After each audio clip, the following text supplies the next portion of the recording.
problem. So it's like, okay, I got a problem. But then I immediately drifted right back out into the consciousness. And I affectionately refer to this space as La La Land. But it was beautiful there. Imagine what it would be like to be totally disconnected from your brain chatter that connects you to the external world. So here I am in this space, and my job and any stress related to my job, it was gone. And I felt lighter in my body. And imagine all of the relationships in the external world and any stressors related to any of those, they were gone. And I felt this sense of peacefulness. And imagine what it would feel like to lose 37 years of emotional baggage. Oh, I felt euphoria. Euphoria. It was beautiful there. And then again, my left hemisphere comes online and it says, hey, you've got to pay attention. We've got to get help. And I'm thinking, I've got to get help. I've got to focus. So I get out of the shower and I'm mechanically dressed and I'm walking around my apartment and I'm thinking, I've got to get to work. I've got to get to work. Can I drive? Can I drive? And in that moment, my right arm went totally paralyzed by my side.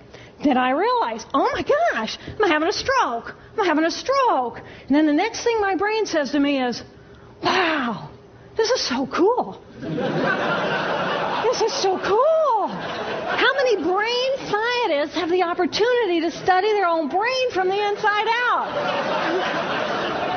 And then it crosses my mind, but I'm a very busy woman. I don't have time for a stroke.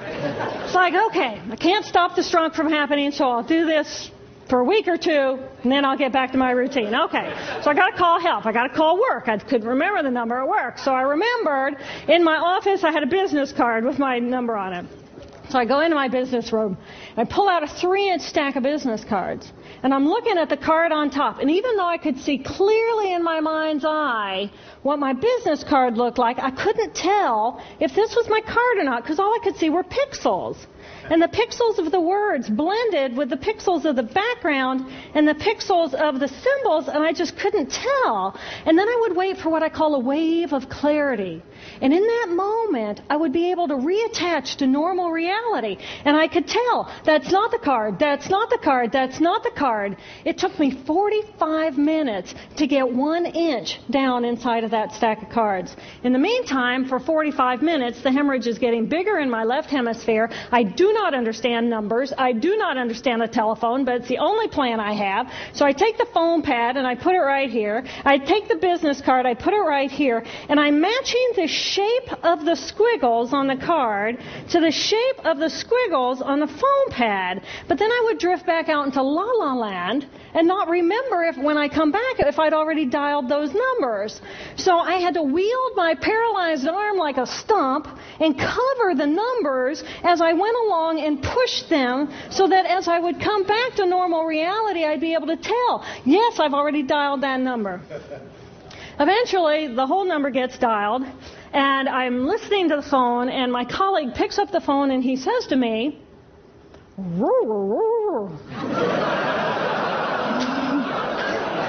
I think to myself, oh my gosh, he sounds like a golden retriever.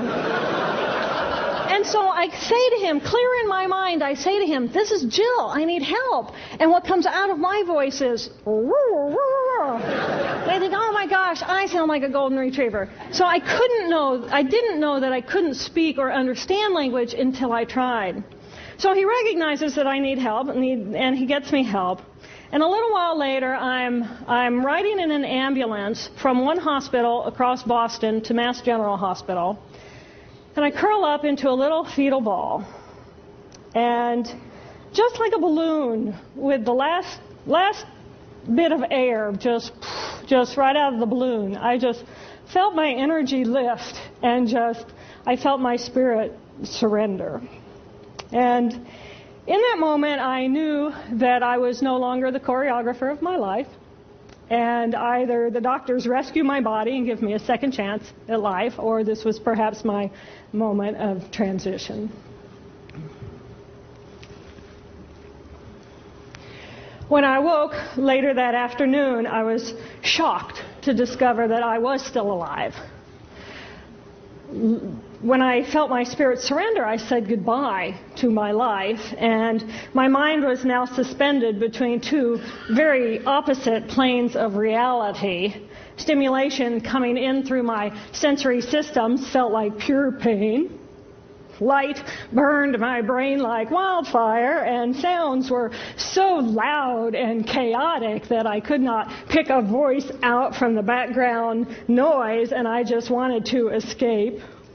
Because I could not identify the position of my body in space, I felt enormous and expansive, like a genie just liberated from her bottle. And my spirit soared free like a great whale gliding through a sea of silent euphoria. Nirvana. I found nirvana. And I remember thinking there's no way I would ever be able to squeeze the enormousness of myself back inside this tiny little body. But then I realized, but I'm still alive. I'm still alive, and I have found nirvana. And if I have found nirvana and I'm still alive, then everyone who is alive can find nirvana. And I pictured a world filled with beautiful, peaceful, compassionate, loving people who knew that they could come to this space at any time, and that they could purposely choose to step to the right of their left hemispheres and find this peace. And then I realized what a tremendous gift this experience could be. What a stroke of insight this could be to how we live our lives. And it motivated me to recover.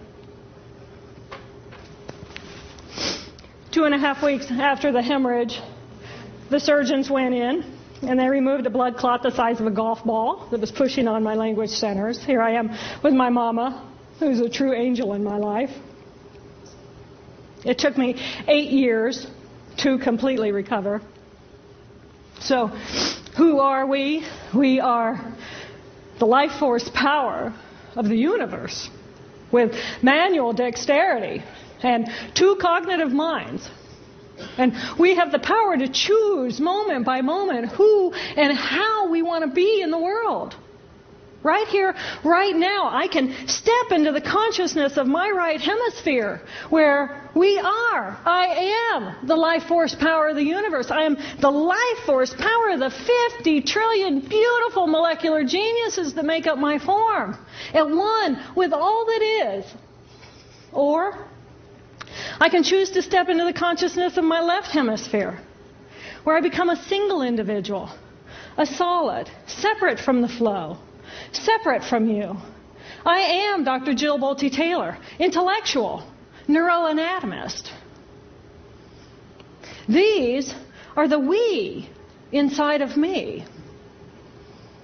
Which would you choose? Which do you choose? And when? I believe that the more time we spend choosing to run the deep inner peace circuitry of our right hemispheres, the more peace we will project into the world, and the more peaceful our planet will be. And I thought that was an idea worth spreading.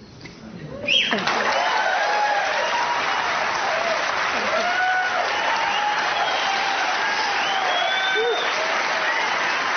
Thank you.